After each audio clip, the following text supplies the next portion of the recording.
दोस्तों बिटगो के सीईओ ने जो बोला है, अगर आप किसी भी क्रिप्टो करेंसी में, किसी भी मीम कॉइन में, अल्ट कॉइन में, बिटकॉइन में ट्रेड करते हो तो ये बयान आपके लिए काफ़ी इम्पोर्टेंट है। लेकिन अभी मार्केट में क्या हो रहा है, कुछ ऐसी अपडेट आ रही, कुछ ऐसी फंडामेंटल अपडेट्स जो आपके पोर्टफोलियो पर इम्पैक्ट ला सकती है, उनको डिस्कस करेंगे। लेकिन आप सभी से रिक्वेस्ट है, अगर अभी तक इस वीडियो को लाइक नहीं किया यार, एक छोटा सा लाइक कर दो, क्योंकि वो हमें काफ़ी मोटिवेट करता है। तभी हम आपके लिए रोज़ यहाँ पर क्रिप्टो की अपडेट लाते हैं, और सब्सक्राइब करना तो आपका हक ही है। अब बात कर लेते हैं, पहली बड़ी अपडेट क्या रही है। अपडेट ये आ रही कि यूएस ने थर्ड राउंड की स्ट्राइक शुरू कर दिया है फिर से ईरान पर। एमओयू कहीं ना कहीं कैंसिल होता हुआ दिखाई दे रहा है, लेकिन बिटकॉइन और इथेरियम ने उस वे में यहाँ पर अभी तक रिएक्ट नहीं किया है। ये तीसरी स्ट्राइक है, पिछले हफ्ते भी 2 स्ट्राइक हुई थी, अब तीसरी स्ट्राइक है। ईरान भी उसके रिस्पॉन्स में जो आसपास के उनके देश हैं, जहाँ जो देश है अरब के, उन पर भी कहीं ना कहीं अटैक कर रहा है। तो इसका इम्पैक्ट स्टॉक पर दिखाई देगा, क्योंकि स्टॉक मार्केट अभी ओपन है। माफ़ कीजिएगा, आज संडे है, आज को स्टॉक मार्केट ओपन नहीं है। अगर ओपन होता तो उसका इम्पैक्ट आता, लेकिन क्रिप्टो मार्केट पर इम्पैक्ट आएगा। आप देखोगे वैसे तो पिछले हफ्ते यहाँ पर कहीं ना कहीं संडे से पहले भी है, फ्राइडे और थर्सडे को भी यहाँ पर वीरवार को ट्रंप की तरफ से अटैक हो गया था।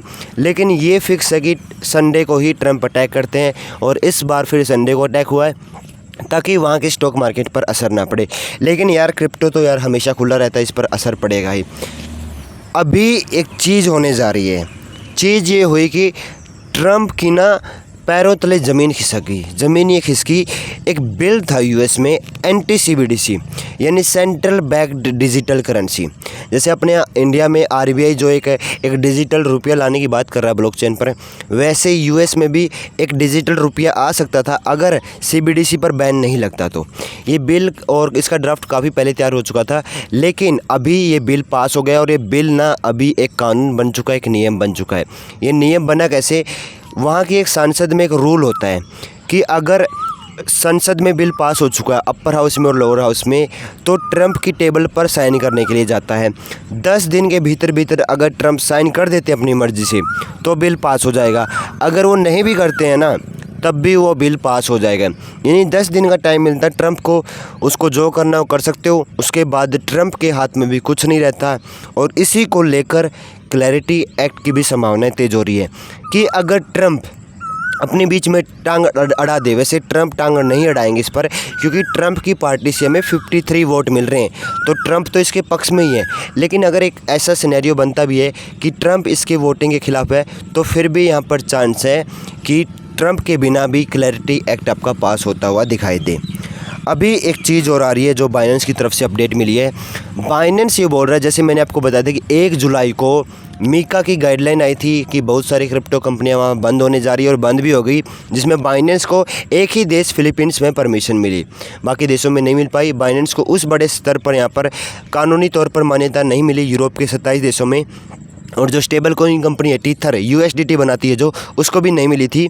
लेकिन अभी बाइनेंस ये बोल रहा है कि जो वहाँ के लोग हैं ना, जो यूजर्स हैं, जो क्रिप्टो में इंटरेस्टेड हैं, वो ना जो मीका के अंदर प्लेटफॉर्म आते हैं, यानी जो वहाँ रेगुलेटेड प्लेटफॉर्म, उनको तो यूज़ कर नहीं रहे। जो सेल्फ कस्टडी वॉलेट है, जैसे ट्रस्ट वॉलेट हो गया, मेटामास्क हो गया, या और भी डिसेंट्रलाइज प्लेटफॉर्म है, उनको इस्तेमाल कर रहे हैं। और ये इंडिया वालों के लिए भी एक यानी ज़रूरी खबर है, क्योंकि आप इंडियन गवर्नमेंट भी अगर कल को क्रिप्टो के लिए कोई सख्ती कर भी देती है, कुछ एक्सचेंज पर यहाँ ताला लगा भी देती है, तो भी फिर यहाँ पर आप सभी के लिए डिसेंट्रलाइज एक्सचेंज को इस्तेमाल करना एक विकल्प ये कहीं कहीं खुला रहेगा। तो ये चीज़ इसको ध्यान रखना, क्योंकि बाइनेंस जैसा प्लेटफॉर्म वार्निंग दे रहा कि भाई साहब आपने हमको तो बैन कर दिया, लेकिन जो सेल्फ कस्टडी वॉलेट है, जो ब्लॉकचेन पर, जो इंटरनेट पर चलते हैं, अगर आप इनको बंद करना चाहते हैं ना, तो फिर तो आपको इंटरनेट ही बंद करना पड़ेगा, और इंटरनेट बंद हो नहीं सकता। तो इस प्रकार से चीज़ें काम कर रही है। अब बात कर लेते हैं बिटगो के सीईओ ने क्या बोला है, जिसका इंतज़ार आप सभी लोगों को था। दोस्तों बिटगो के सीईओ ये बोल रहे हैं कि जो पहले के बुल रन होते थे ना, वो एकदम से तेज़ी से आते थे, कुछ टाइम तक रहते थे, फिर डंपिंग होती थी, फिर बिटकॉइन की हाल्विंग होती थी, 4 साल की साइकिल होती थी। लेकिन अब क्या हो चुका है, अब इंस्टीट्यूशंस आ चुके हैं, ईटीएफ आ चुका है, बड़े बड़े एंजल फंड आ चुके हैं, हेज फंड आ चुके हैं, बैंक आ चुके हैं, इन्वेस्टमेंट ग्रुप आ चुके हैं, सरकारी इन्वेस्टमेंट आ चुकी है। और गवर्नमेंट इन्वेस्टमेंट जहाँ घुस जाती है ना, वहाँ चीज़ें स्लो हो जाती हैं। ऐसे आपने सुना नहीं कि गवर्नमेंट सिस्टम स्लो होता है, सरकारी तंत्र स्लो होता है, यानी सरकारी तंत्र में सब चीज़ें स्लो धीरे धीरे काम करती है। उसी प्रकार से क्रिप्टो भी, अब क्रिप्टो का बुल रन भी होने वाला है। ऐसा क्यों है? क्योंकि अब ऐसा नहीं होगा कि इन्वेस्टमेंट आई एकदम से पंप हुआ, 10x हो गया, डंप हो गया। अब वो चीज़ें नहीं होने वाली, ऐसा बिटगो के CEO बोल रहे हैं। क्योंकि ये जो जितने भी बड़े बड़े नेटवर्क हैं, बैंकिंग नेटवर्क हैं, ETF इन्वेस्टर्स हैं, वो ऐसी चीज़ों में पैसा लगा रहे हैं ना जिनका कुछ ना कुछ सच में रियल यूज़ है। यानी जो चीज़ें सच में काम आ रही, क्रिप्टो इंडस्ट्री को कुछ ना कुछ, पूरी दुनिया को कुछ ना कुछ बेनिफिट हो रहा है, कुछ उनसे फ़ायदा हो रहा है। अब ये नहीं होगा कि हो रहा है, वैसे कहने को अभी हो रहा है, लेकिन धीरे धीरे टाइम के साथ में चीज़ें ख़त्म होती जाएगी और ख़त्म भी हो रही है। अभी काफ़ी लोग इंतज़ार में अपने कॉइन को होल्ड करके बैठे हुए कि ये 10x कब जाएगा, लेकिन वो नई अपॉर्चुनिटी आ रही हैं, जो नई संभावनाएं आ रही हैं, उनको यहाँ पर तलाश नहीं करनी उनकी। अभी आप देखोगे हाल फिलहाल में एक रॉबिनहुड ब्लॉकचेन थी, उसमें कुछ ना कुछ यहाँ पर अच्छे जंप देखने को मिले। हाइपर लिक्विड को भी उसने यहाँ पर फ्लिप कर दिया, और इसी प्रकार से नई नई अपॉर्चुनिटी जो है टाइम के साथ और भी आएंगी और ज़्यादा आएंगी। लेकिन बिटगो के CEO बोल रहे हैं कि ऐसा नहीं होगा कि जो पहले बुल रन आते थे उस टाइप के बुल रन आएंगे। अगर ऐसे बुल रन आएंगे ना, तो फिर तो ये क्रिप्टो मार्केट का नाश ही हो जाएगा। क्योंकि अब लोगों का ना पैसा और माइंडसेट अलग वे में काम कर रहा है। अभी लोग ऐसे नहीं कि किसी मीम कॉइन में लगा दिया, रिटेल अभी भी लगाएगा, बाद में भी लगा सकता है, लेकिन रिटेल को, आप जैसे और मेरे जैसे लोगों को चीज़ें समझ में आ रही हैं कि मीम कॉइन और ये जो चीज़ें हैं ना, पंप डंप चीज़ें, ये कहीं ना कहीं स्कैम करने के लिए बनी हुई हैं। कुछ बंदे यहाँ पर सप्लाई को होल्ड कर लेते हैं मैक्सिमम, उसको पंप करते हैं, एक स्टेज पर ले जाते हैं, फिर डंप होता है। आप एक बात बताओ, आपको यहाँ पर खबर आती है कि किसी बंदे ने इतने डॉलर से, मतलब $50 से इतने हज़ारों डॉलर बना दिए, लाखों डॉलर बना दिए, लेकिन आप ये भी तो समझो ना, वो एक ही बंदा था ना। अगर 100 लोगों ने इन्वेस्टमेंट की, एक बंदे का बन गया, 99 लोग तो लॉस में बैठे हैं ना, उनकी बात कोई क्यों नहीं कर रहा? इसी चीज़ को तो यहाँ ले को दिक्कत है ना। इसी चीज़ को लोग ना एक बंदे को यहाँ पर उसको बड़ा चढ़ा कर दिखाते हैं, लेकिन बाकी लोगों का क्या हाल है उसकी कोई बात ही नहीं कर रहा। आपका क्या हाल है, मेरा क्या हाल है, उस पर कोई बात ही नहीं कर रहा। इसी चीज़ से बचना है, और ये चीज़ें भी धीरे धीरे ख़त्म हो जाएगी जब ये क्रिप्टो मार्केट ना हाईली रेगुलेटेड हो जाएगा। और उसका सबसे बड़ा सिग्नल यहाँ पर क्लैरिटी एक्ट भी हमें दे सकता है। अब एक और चीज़ मैं यहाँ पर डिस्कस करना चाहूँगा, जो लोग यहाँ पर क्रिप्टो के ख़िलाफ़ हैं, उनको यहाँ पर इथेरियम जो कंपनी है वो यहाँ पर मुंह तोड़ जवाब देती हुई दिखाई दे रही है। और ये जवाब वैसे उन्होंने 2022 में दे दिया था, और एक बार फिर 2026 में इथेरियम के फाउंडर विटालिक बुटेरिन की तरफ से अनाउंसमेंट आई है कि एक और बड़ा जवाब वो एंटी क्रिप्टो लोगों को देने वाले हैं।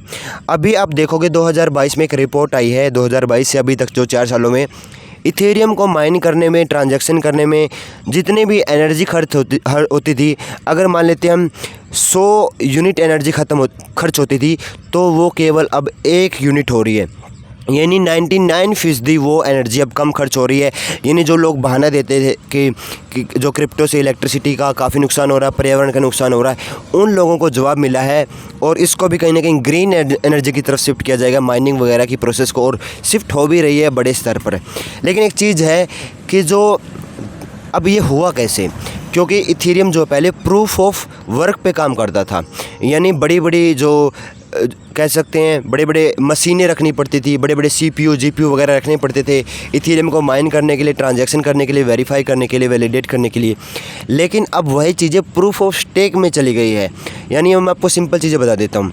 पहले ना 100 लोग यहाँ पर हर एक ट्रांजैक्शन को वेरीफाई करते थे। 100 लोगों में यहाँ पर कंपटीशन होता था कि मैं यहाँ पर इस ट्रांजैक्शन को वेरीफाई करूँगा, क्योंकि जब आप कोई ट्रांजैक्शन वेरीफाई करता है तो उसको कुछ ना रिवार्ड मिलता है।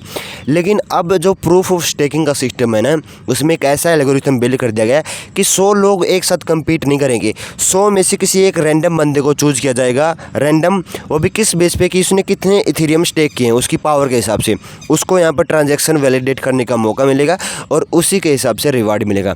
यानी अब एनर्जी कंजप्शन काफ़ी रेट से गिर जाएगा। तो ये कुछ क्रिप्टो न्यूज़ थी आज की, जो मैंने आपके साथ डिस्कस करने की कोशिश की। और अगर इसी प्रकार की और फ्रेश क्रिप्टो अपडेट चाहिए तो टेलीग्राम पर ज़रूर जुड़ना, और वीडियो अच्छी लगी तो लाइक करना यार। काफ़ी लोग सब्सक्राइब नहीं करते हैं तो सब्सक्राइब करके भी ज़रूर जाना। मिलते हैं अगली वीडियो में।